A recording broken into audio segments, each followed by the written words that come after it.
are God. Yes, Lord. You are God. Oh, yes, Lord. And nothing is comparable to you. We thank you because you are unchangeable. Jesus. We thank you because you are unstoppable. Thank you, Father. We thank you because you are eternal. Thank you, Lord. Lord, we glorify your name. Yes, Lord. We thank you for enabling us, O Lord, to see this day. Lord. Our Lord and our God, we ask you, eternal God of glory, that in this month of harvest, if we have everywhere that we have sown, we will reap in hundredfold. Amen. Harvest will come our way in this month. Amen. Father, we thank you. Thank you, Lord. We glorify your name. Yes, Lord. In Jesus' almighty name we are praying. Amen. Hallelujah. Amen. Let's put our hands together for the Lord. The Lord is good. Hallelujah. Let's take a seat. You can just welcome someone and just say, welcome someone in the name of the Lord. Lord, we bless your name. We thank you, our Lord and our God. We glorify your name. The Lord is good. Welcome you all to the service today. And may the Lord bless you all. Amen. And I've been made to know that our program is live. To those who are watching us live, this is Christ Faith Tabernacle Church, Berlin, in Germany. And I started speaking last week about the love of God for mankind, which is part one. And today I will continue to conclude that message of the loving of God for mankind. And I pray that as you watch, may the Lord Almighty bless you. And may every word that will come from the throne of His grace, may it be glorious unto you. The love of God for mankind. Don't worry, I will try to be good, because now they told me it's live. So you could do something when it is live, amen. And you cannot sleep or chewing gum because it's live. So people are watching you. If you frown, they will see you frown. If you frown, if you don't open Bible, they will see you, because this message is live. I've just seen it now, so I have to make myself good. Isn't it, Brother Minister? I must be good. Hallelujah. The love of God for mankind. I spoke last week when I started speaking about the love of God for mankind, to see how God loves man, isn't it?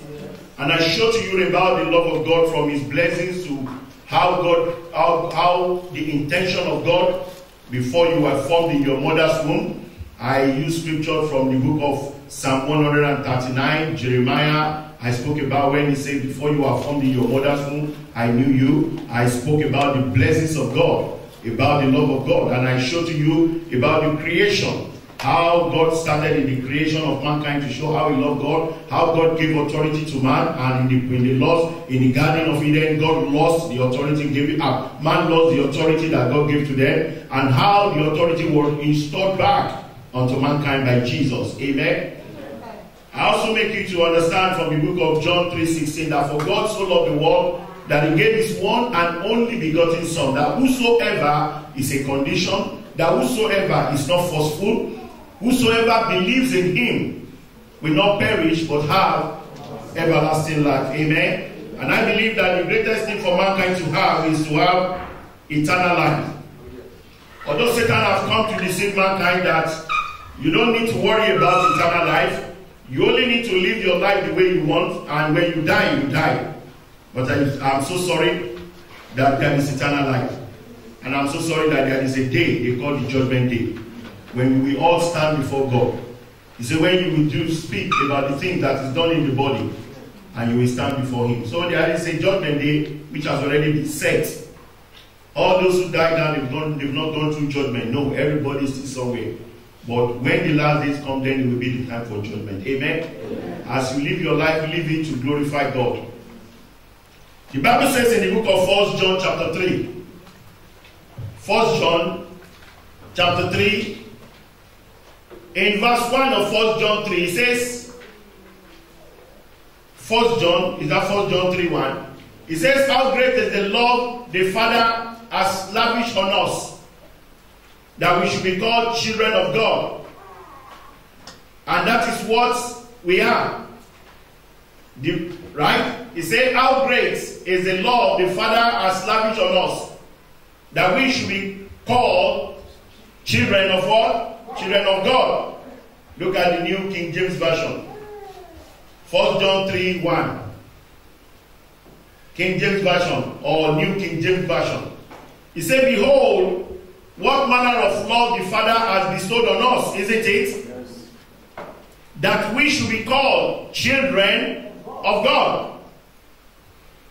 Look at what he bestowed upon us.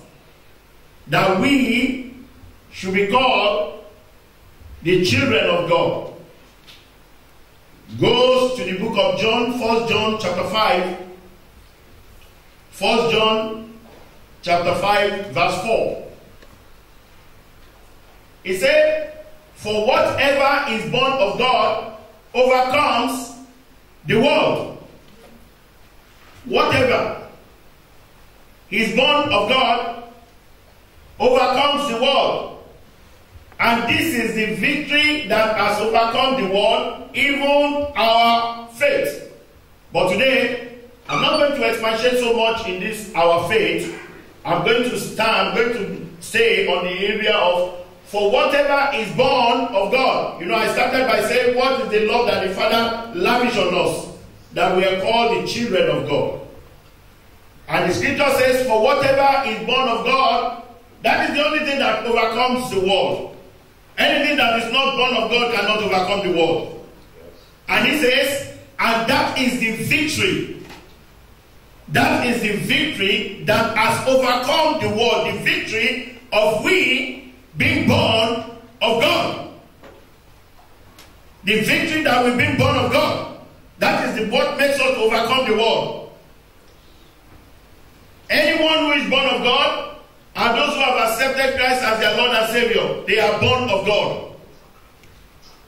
If you go back to that 1 John 3, let me show you something again in verse 2. It now says, he said, therefore, you know that scripture you just looked now, say, whatsoever overcomes the world, isn't it, is born of God, overcomes what? The world. Now look at the verse 2 here. It says, verse 2 says, beloved, now we are the children of God, and it has not yet been revealed what we shall be. But we know that when he is revealed, we shall be like him, for we shall see him as he is. Amen? Amen. And the completion of that verse 1 tells you that the world did not know what has overcome the world.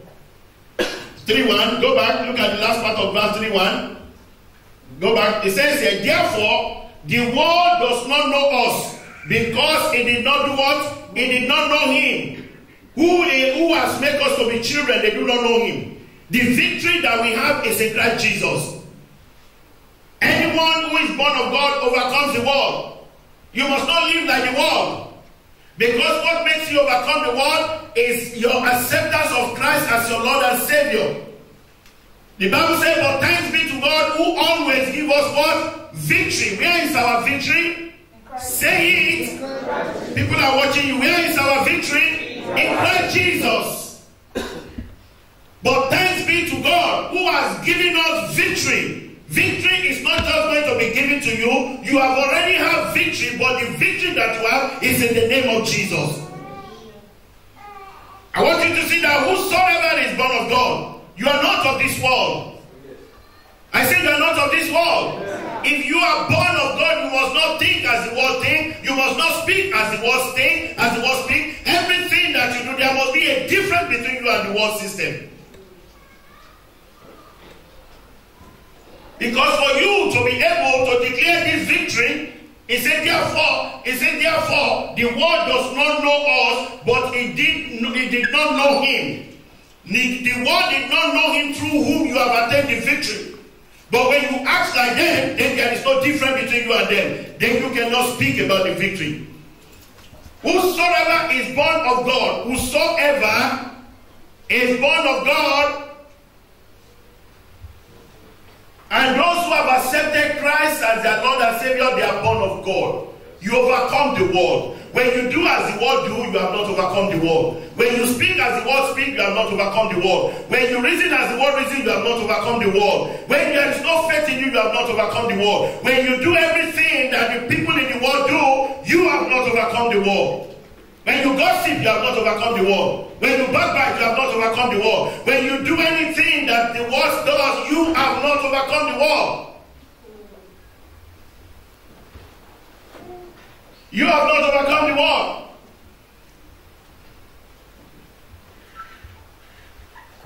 Whosoever is born of God overcomes what? The world. Do you see yourself as born of God this morning? Yes, sir. Then you overcome the world. Whatever circumstance that is confronting you is for a short time. I say it's for a short time. Yeah. You don't know whatever circumstance that is standing before you is for a short time. Yeah. Because the Bible says, whosoever is born of God overcomes. Before you can overcome, there must be a situation that comes. Yes or no? Yes. You cannot overcome when there isn't any situation. You overcome. Overcome takes you to a place of victory. Overcome makes you that I have overcome this situation. I have overcome this circumstance. Is that not victory? Yes. But that means that if they say that you overcome and nothing comes your way, then what have you overcome? Am I communicating? Oh, yes, sir. There must be circumstance that confront you. But what Jesus is saying that whosoever is of me, you have already overcome. Even when this situation or circumstance confronts you, see yourself what? Victorious. And I say you are victorious in Jesus' name. I say you are victorious in Jesus' name. You are victorious as a child of God. You are victorious. Whosoever overcomes the world. Look at verse 5 of that scripture. It says, and you know that he was manifested to take away our sin. And in him there is no what? In Christ. You know he's talking of Christ here. In him there is no sin. Through whom we have victory. There is no sin. The next verse. Whoever abides what? In him does not what? Sin. Because why? In him there is no sin. When you abide in him that there is no sin, how can you sin? Am I communicating? Oh, yes, sir. In him that you abide in, there is no sin. So how do you want to have sin? When he that you are in does not have sin. Whosoever is born of God overcomes what? The world. And he says, whoever abides in him. Many people do not abide in him. No, they don't abide in him. They abide in themselves. They abide in the world. They abide in the things that has no momentum. So they don't abide in him. He said, but whosoever abides in him does not sin. Why? Whoever sins has neither seen him nor known him. Because if you abide in him that has no sin, how can you say, I am abiding in you, and I am doing things contrary to you who I am abiding in is doing? Let's look at it. Am I speaking plain English? Yes. You cannot abide in him that does not sin, and you who say you are abiding in him, you are having sin. It's not possible. It's not possible. It's not possible. The scripture says, whoever abides in him, those who are victorious abides in him. Then he says, does not what? Sin.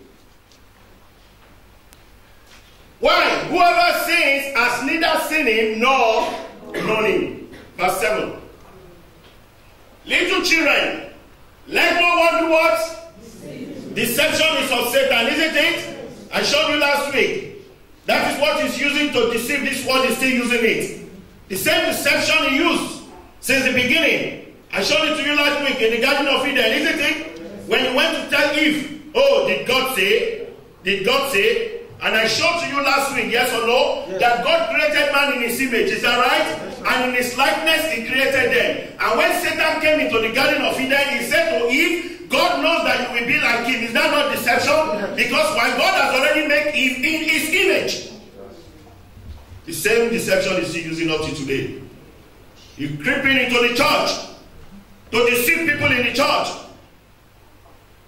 You're creeping into the church to use the people that stand at the pulpit, the people we look at us as leaders, to make them to speak something contrary to what the Bible did not say. And people are following it. They bring in heresies into the church. They bring in the world system into the church. People standing at the altar of God dancing naked. People singing, opening up their breasts, saying they are choir. People dressing up, they are dressing immoral. And you say God will move, God will not move. He's not in it. They deceive the church. Because many people, because of the war thing that have gone into the heads of people, they go into the place of crowd where Christ is not there. They go into the place that they are sick, they come in sick, they go back sick. They go into the place where they have no testimony. They go into the place where they cannot point, this is my life when I came in, and this is my life now. And you tell me he's there? No, he's not there. They deceive the church. Many people rush. Many people rush. The Bible said narrow is the way unto him, but wider is the way of those going to hell. Don't join them. What did I say? Don't join them. You heard my voice. You heard the voice of truth I preach to you. Don't be deceived by the world. Don't go there. The people are soon at the pulpit to deceive many people. But their time is up. I said their time is up. Yeah. You might not believe me, but you will be a witness that I speak it. Their time is what? It's up. They deceive the church. They bring in heresies into the church. 50 people will give 50 euro. They turn God into money doubler. Yes. People will, your life will be better. Just only give 200 euro. And people will give 200 euro, but their life will become worse. Why? Because they use the money to speak to you. They stand at the altar of God to deceive the people of God. Deceive. Deceive. That's what I'm talking about. Deception.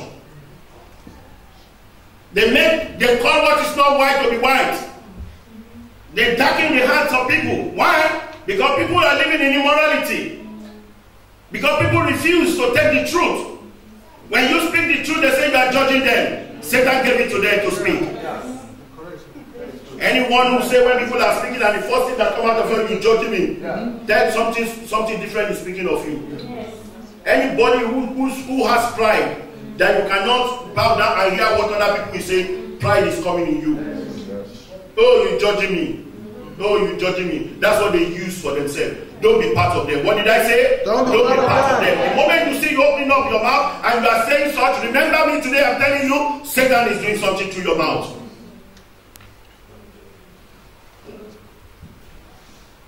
He says, deceive you. He who practices righteousness is what? Righteous. Just as he is what? Righteous. He whom the overcomes that you abide in, he is righteous. So you must also be righteous.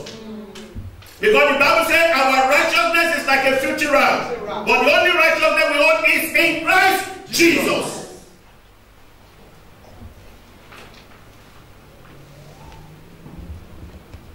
Next verse.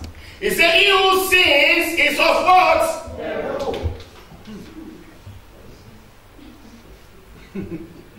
The love of God for mankind. That's what I'm talking about. He who sins is of devil. So sin. Think about it. You live in a sinful life, you are not of him. You don't need anybody to tell you. The word of God is telling you, isn't it? Yes, sir. I'm not the one telling you. It's the word of God is telling you. He who is of the devil, for the devil has sinned from where? Is that not what I'm saying? Yes, sir. From the beginning he is sinned. From the beginning he's been deceiving people. From the beginning he has been saying to the ears of people what they want to hear. People like to hear the thing that will please them, isn't it? Yes, sir. That's why in the church, some they glorify sin. They glorify sin. God, just put your offering and do whatever you like. You bring the offering, put it there. Wherever you go, we pray for you. Is that what you read in your Bible? No, sir. But many people are trooping there.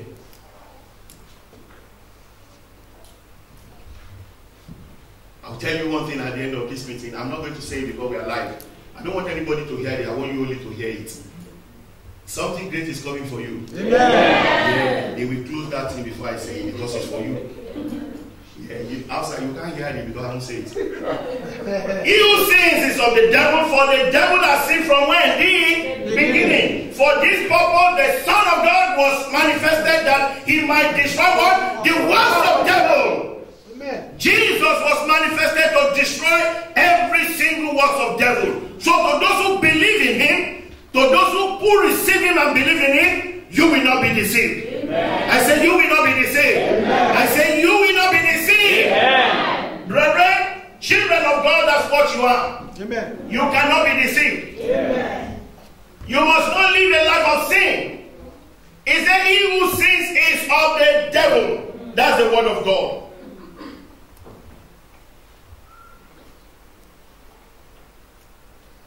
Then he now says what? Look at verse 9.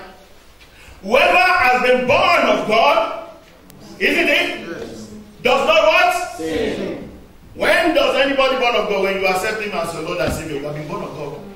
That's the moment you are born of God. Whoever has been born of God does not, look at that content, does not, must not. That's what it means, does not. Look at the word does.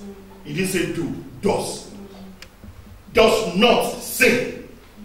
For his seed remains in him. That is the seed of righteousness. It remains in him. And he cannot what? Sin. Because why? The seed of righteousness does not sin.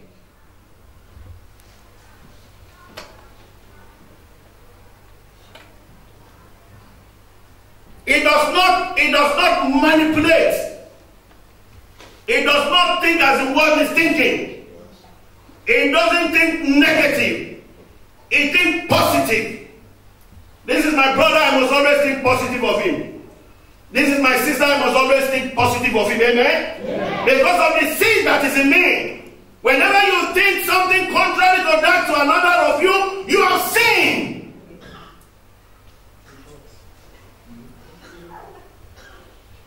Your brother, your sister, everything you're thinking must be, he must progress in life. Yes. She must progress in life. Amen. The day you are thinking anything contrary, it's not the seed of the right seed.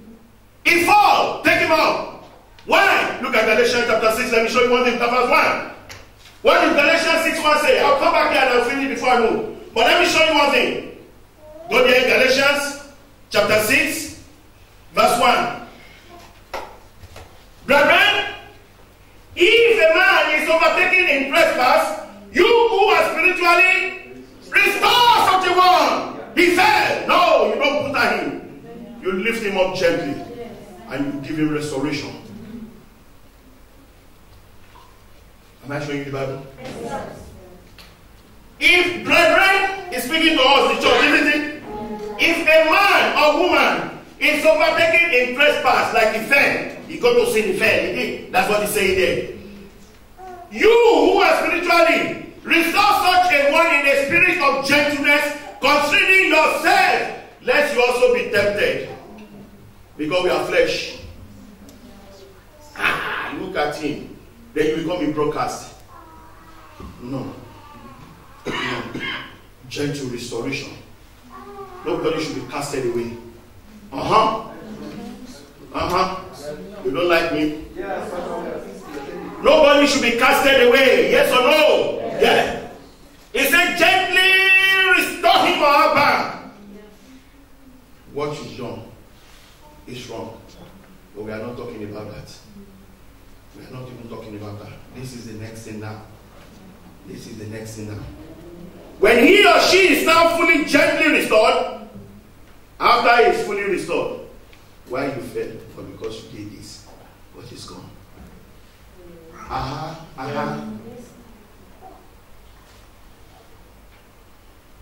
That is a child of God. That is those born of God. And that is what I want to see in this church. Amen. Amen.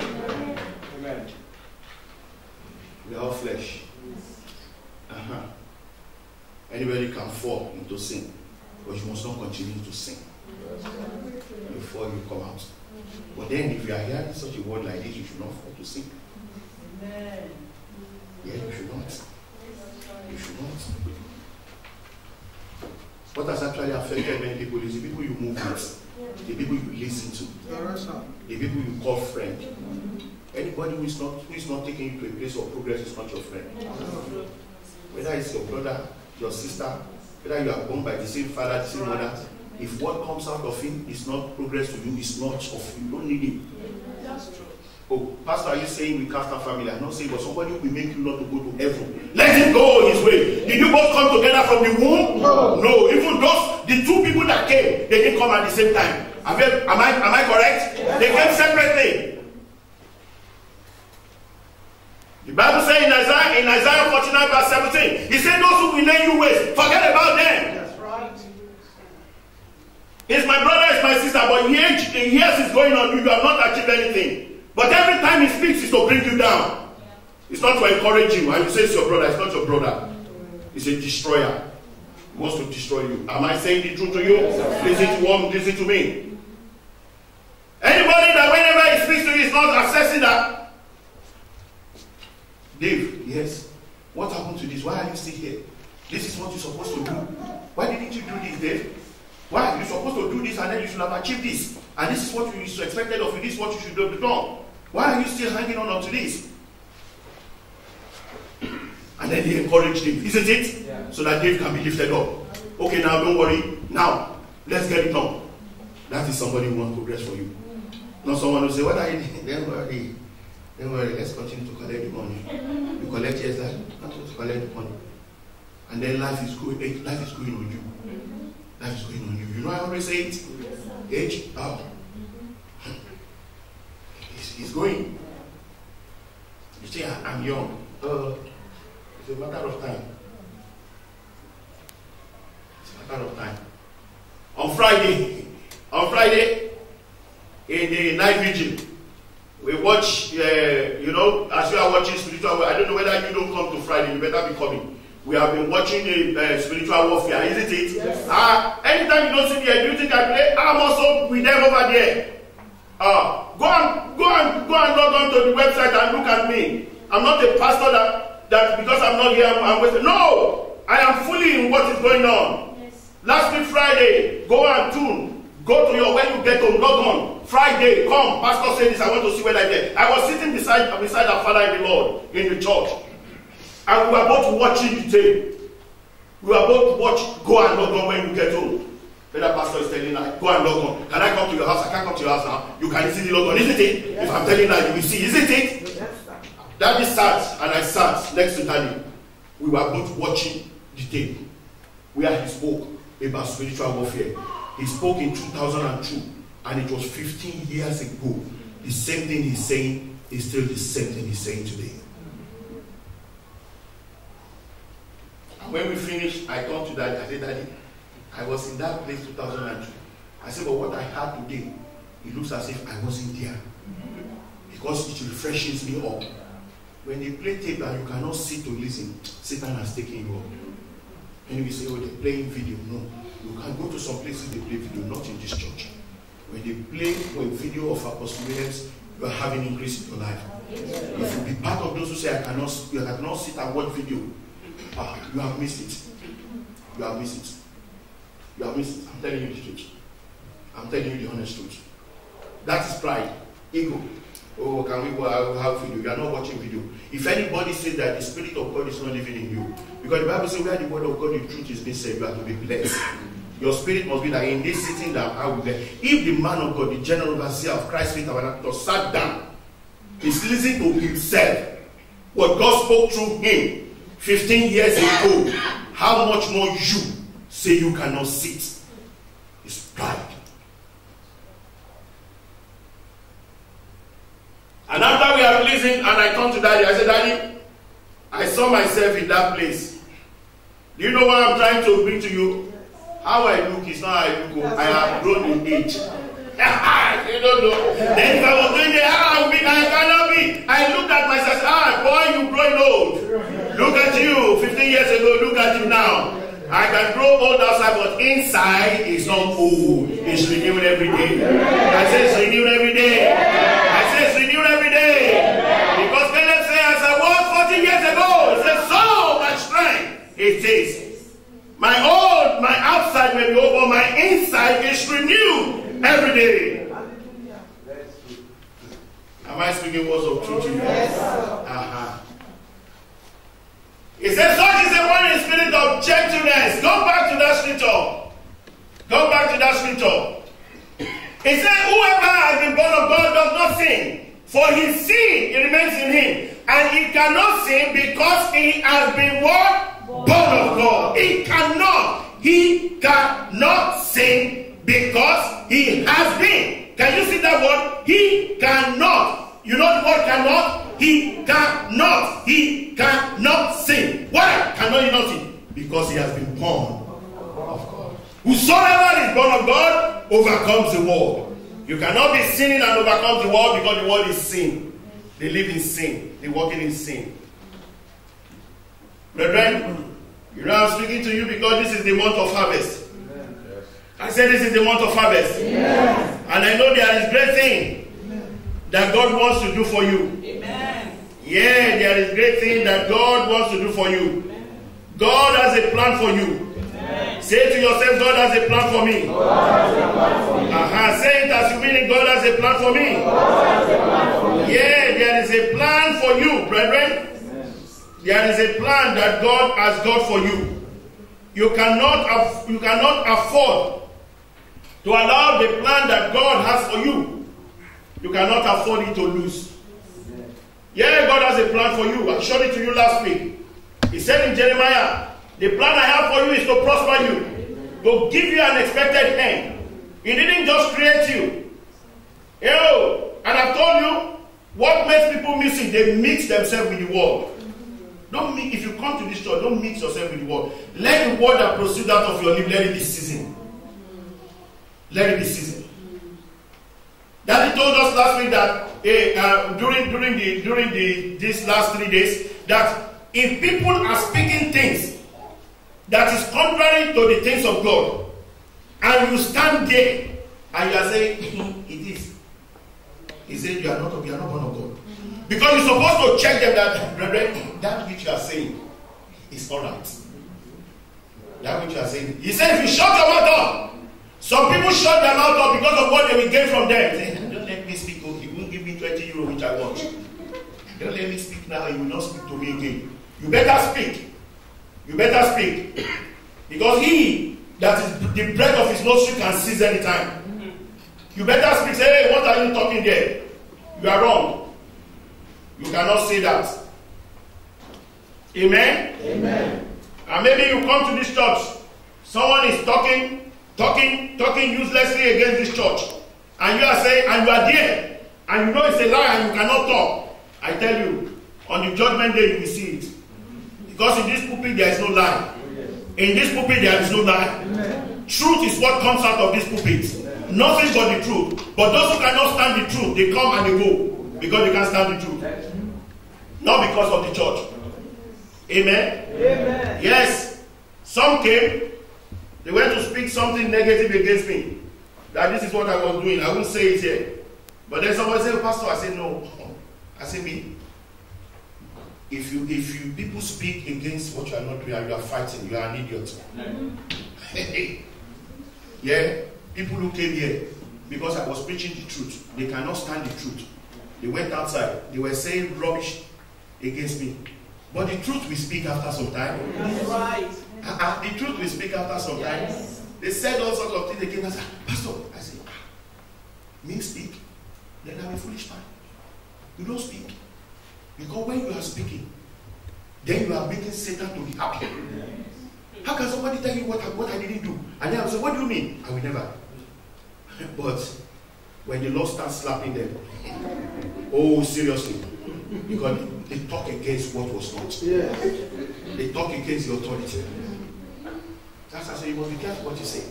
I didn't do anything. When God started with them, I was praying for them. Lord, have mercy. Lord, have mercy. Lord, have mercy.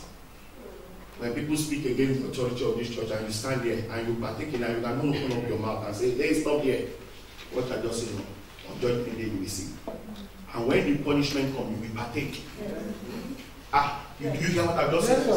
When the punishment of those people, because you cannot open up your mouth and speak instantly, And you say, yeah, let's leave that to... I say, hey, brother, what are you talking about? You are talking of what you do not know. And you speak. And the reward will come for you.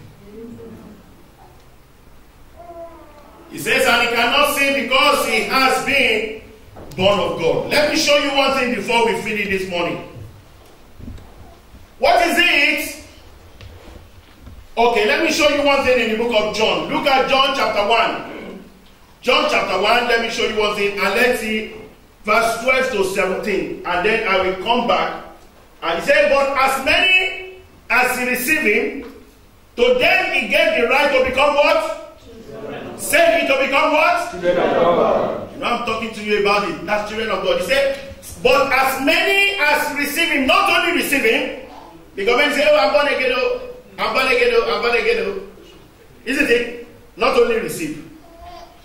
He said, as many as received him, to them he gave the right to become children of God. To those who believe in his name. Now go back to NIV. I want to show you something that is missing here. It says in NIV, yet to all who receive him, that's what I want to say. Reception, isn't it? I receive him. Now said to those who believe, there's one thing to receive, there's another thing to what? To believe in what you receive. Many receive, they don't believe what they receive. And many who receive who doesn't believe, when they sick, they remain in the sickness. They receive him just to be saying, I'm born again, to deceive. I'm also born again. They receive. That's why Jesus said on the last day, to those who will come, that Jesus will do this, say, I know you not. To those who receive, yet believe. When you receive is one thing, another thing is to believe what you receive. When you receive Christ as your Lord and Savior, and you believe in the name, when you are sick, you say, I am healed in the name of Jesus. Then you believe. You believe in what you have received. When things are going contrary, you can speak in the name in which you believe, and things will change. Because one, there is authority in your lips. I said there is authority in your lips. Amen. He has given all authority unto you. Matthew 28 talks about it. Mark chapter 16 talks about it. You have authority. The authority that was lost in the beginning was restored when Jesus rose again. The authority was restored. And you receive that authority when you accept Christ as your Lord and Savior. The authority was given unto you. So if you have received him and you believe in the name of which you have received, then you can speak against anything contrary to your life. You can speak. When Satan enters your house, you must start and say, Satan, you come. Welcome. In the name of Jesus. Do you believe in that name? You destroy him. Yes. Don't bet it, Satan. What did I say? Don't. Many people, many things have happened to you. Let me tell you this, church. When Satan creep in with one leg, oh, you do like this. He creep in with the second leg. You do like this. He has entered already. Now he now start living with you, cohabiting with you, because you refuse to open up your mouth to use the name that you receive and you believe in, to bring a name to the action of Satan. Now Satan now dominates himself in your life and in your family. That's what happens. And many occurrences will be happening in your family. Your children will be sick. Everything. Husband and wife who have been friends to one another, they start to fight. People and everything going contrary in your house. Satan has entered into the house. Because when he takes in the first leg, you embrace it. You close your eyes. You did not use the authority. He now took the second leg. He entered completely. Now you embrace him. You are now offering him a chair. He sat in your house. Then you notice the man will speak. You will be irritating to the woman. The children become wayward. Doing that they were not doing before. Everything was going upside down. Because why? An enemy has entered. And because you refuse to speak with the authority you have in your lips. You refuse to speak in the name in which you believe in. He says in my name, isn't it? Yes. He says in my name. You refuse to use that authority. You believe it's for a pastor, it's not for a pastor. The Bible didn't say that. You believe it's for a prophet, the Bible didn't say it's for a prophet. You think it's an apostle, the Bible didn't say it's for an apostle or a teacher. He said to those who believe and receive, that name is for you.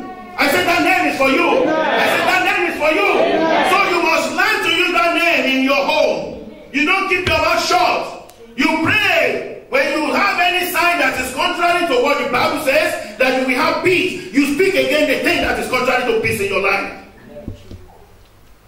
That in the name of Jesus, every knee shall bow. You command every knee that Satan, this is not a place for you. This is a home that Christ designed. But do you know what? When we were studying that spiritual warfare, the Bible says when Satan comes, God will not start the war for you. Because go and read Revelation chapter 12.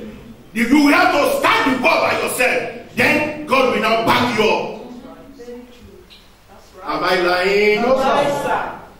Satan creeping and everything is going contrary in your heart. If something is wrong, Satan has coming.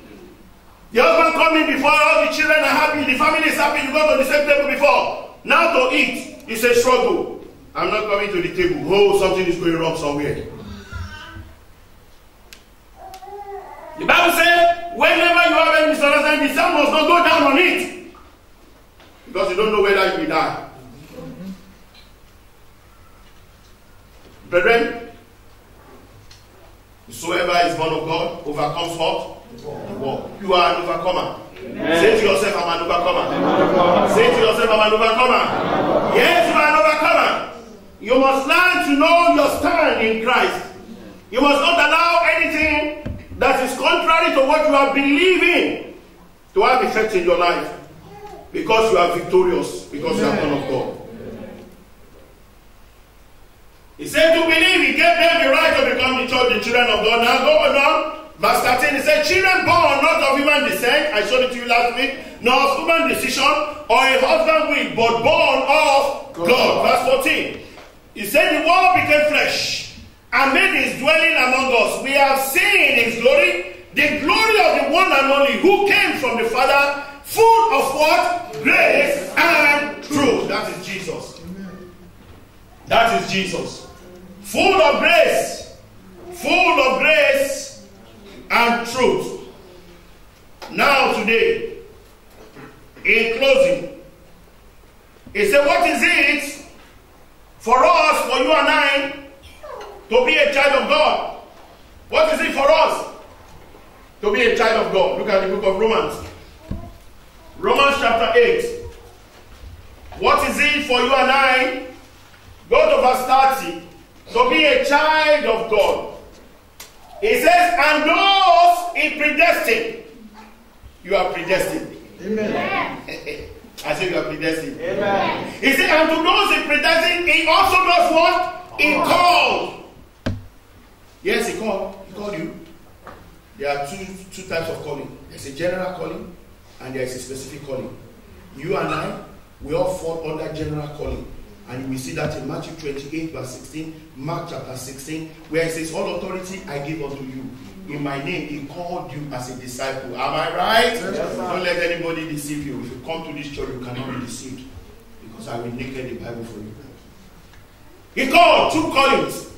There is general calling, you get what I'm saying? And there is specific calling. Specific calling is the fivefold ministry. Specific calling. Fivefold ministry. You know what the fivefold ministry is? Yes. Good.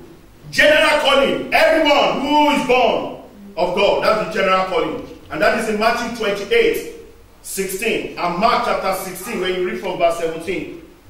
That is a general calling. He says, the word he predestined, he also called. So you are called. Amen? Amen.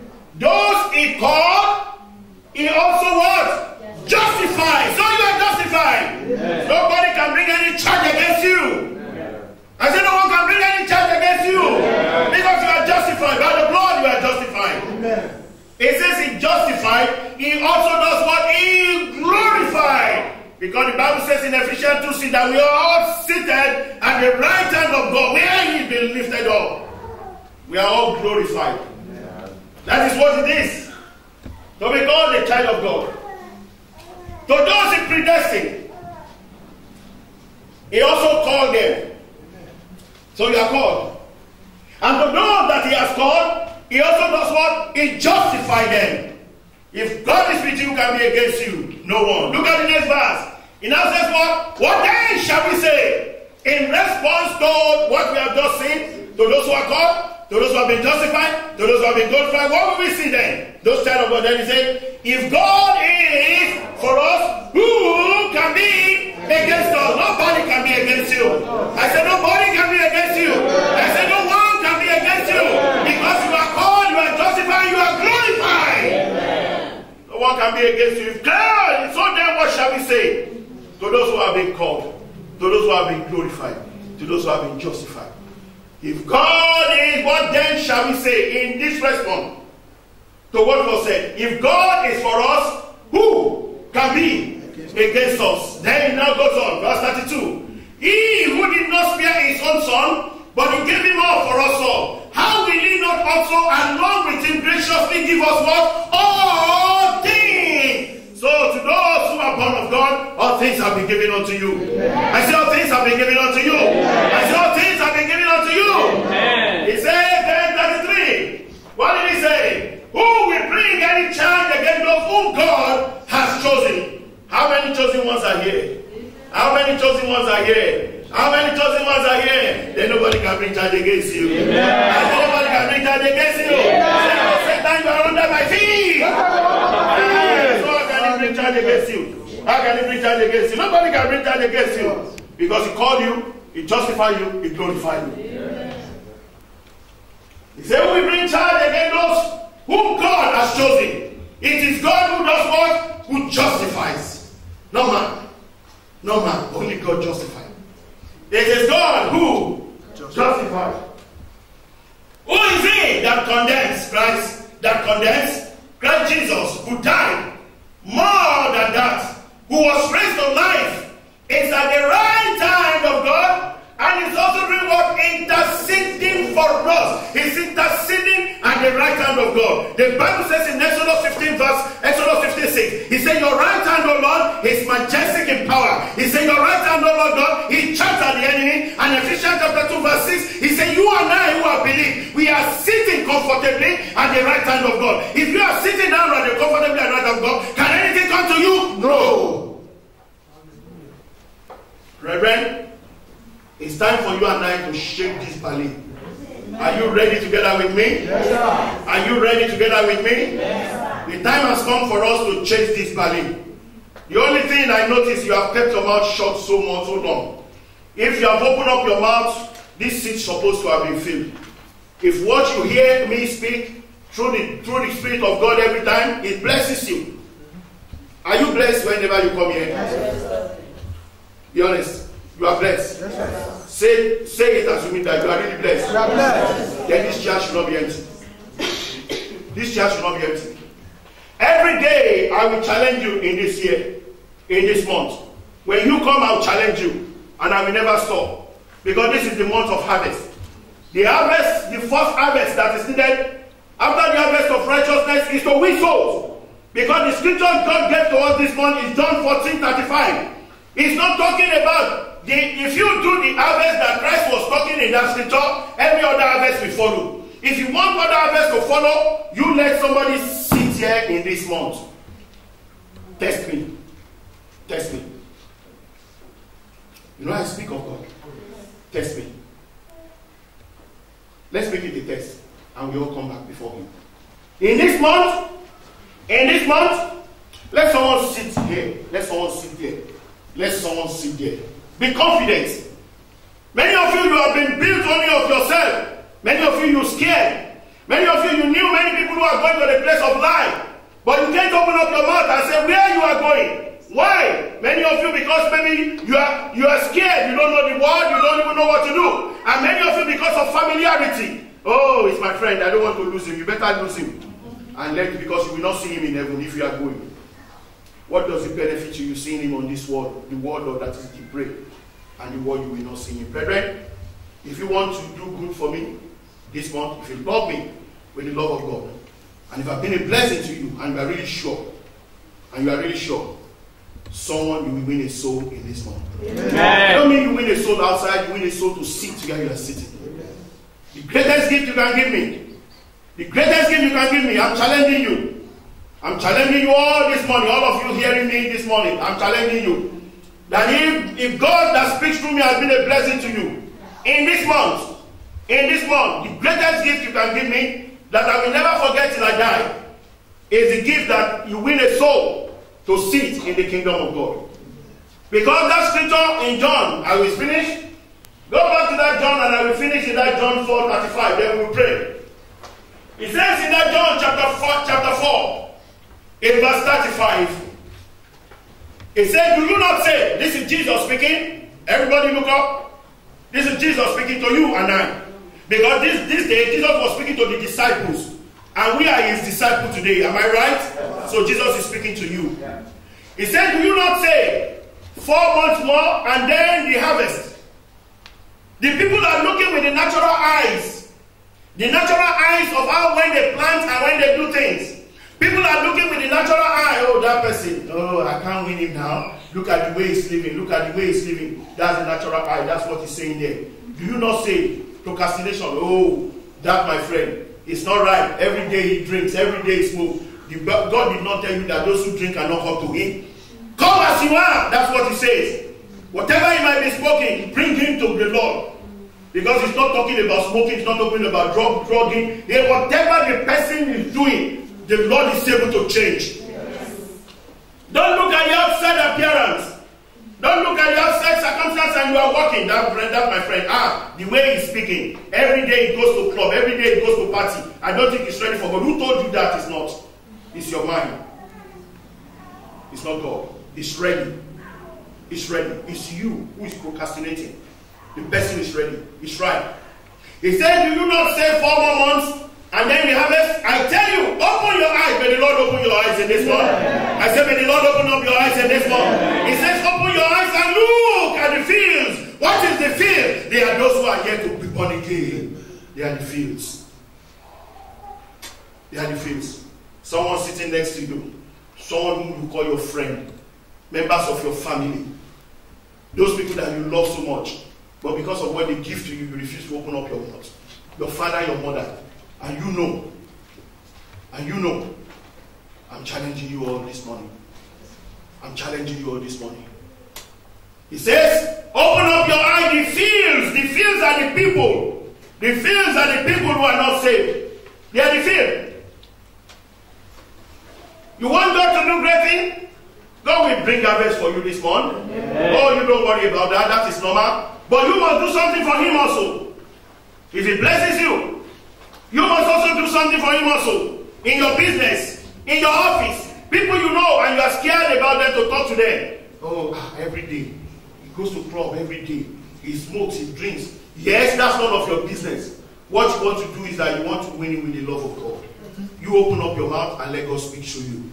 And you will see what we have. Don't pass by them this month. Amen? Amen. Pick up your phone. Speak to the people you know, members of your family that are unsaved. Say, my brother, uncle, I've got something I've got to discuss with you. Something that is biting so hard in me. And let the Holy Spirit speak through your mouth. You just open up first. You forget about. Don't think of what you will say. Because he says, I will put my words into what? Into your mouth. You are not the one. Don't premeditate what you will say. No, then that is not God. You just try, pick up the phone, open up your mouth. Auntie, I've got something to tell you. What is it? I want to tell you about the love of Christ. Then you leave the rest for the Holy Spirit to do. That is the greatest gift you can give to me this month. It says, they arrive for what? For harvest. Brethren, this is the month of harvest. This is the month that God has given to us in Christ's Tabernacle Church for harvest. And we must be prepared. I know you must be praying, oh Lord, let the harvest of souls come. Let the harvest of souls, let it come. Amen. Let the harvest of souls, let it come. Amen. And I know the harvest of souls will come. Amen. And what I'm saying to you, brethren, is that this month, win souls for Christ. Win souls for Christ. Win souls for Christ. Speak. Because in this place we know evangelism has been so much to do. But the Bible says it is God who builds the church. It is God who wins, who talks to the hearts of people. But to those who are ripe, in a garden where they plant apple, in a garden where they plant orange. If they are ripe and they are there, if nobody goes to pluck it, they will remain there. So likewise also it is. They are ripe. They want someone to open up their mouth and speak to them. Do you agree with me? Yes. Oh, look at all this apple, they are ripe. If you don't pull your hand and pluck it, they will remain there, isn't it? Yes. So likewise also it is. The souls that come to you every day, they are going to hell. They are going to hell. The uncle, auntie, friend, members of the family. But you are rejoicing because maybe you are giving them money or you are taking something from them. It's not good enough. It's not good enough. You are rejoicing because you are looking at their face. Are you getting me? It's not good enough. It's not good enough. It's not good enough. It's not good enough. Everything that is in the hidden, in Abel, the Lord will bring it for you in this month. Amen. But you also bring something for Him. Don't be someone who take. What will you also give? What will you also give? He give you good health, isn't it? You can breathe, isn't it? You can move your hands, isn't it? You can move your legs, isn't it? He gave everything to you. Psalm 103. What will you give to Him? He's not asking you for money. He said, win souls that are perishing for me. Church, if you will do that this month, your harvest will be in abundance. Amen. I want you to rise up on your feet. I want you to lift up your voice and I want you to pray. I want you to pray that, Lord, and I really want you to pray that, Lord, in this week, oh Lord, you will lead me, oh Lord God, to win souls into your kingdom. Every field that is right, starting from my family, Lord, lead me there. Lift up your voice. I want everyone to pray. The prayer you are praying is that, Lord, in this week, oh Lord God, you will order my step into the field that is right. The field from my family, let me begin, oh Lord God. Everyone that I'm working with, everyone that comes to my shop for business, that they are waiting away. Lift up your voice and pray. Ask God that, Lord, the field is right, my Lord and my God. They are ripe for harvest. Everyone that I meet, oh Lord God, everyone that I'm associated with, oh Lord God, everyone that I discuss with, oh Lord God, in this week, oh Lord, let me operate in the discernment of spirit, oh Lord God, that I can discern those who are going to hell. I can open up my mouth and speak to them about the love of Christ. I can open up my mouth and talk to them about the love of Jesus. I can open up my mouth and talk to them, oh Lord God,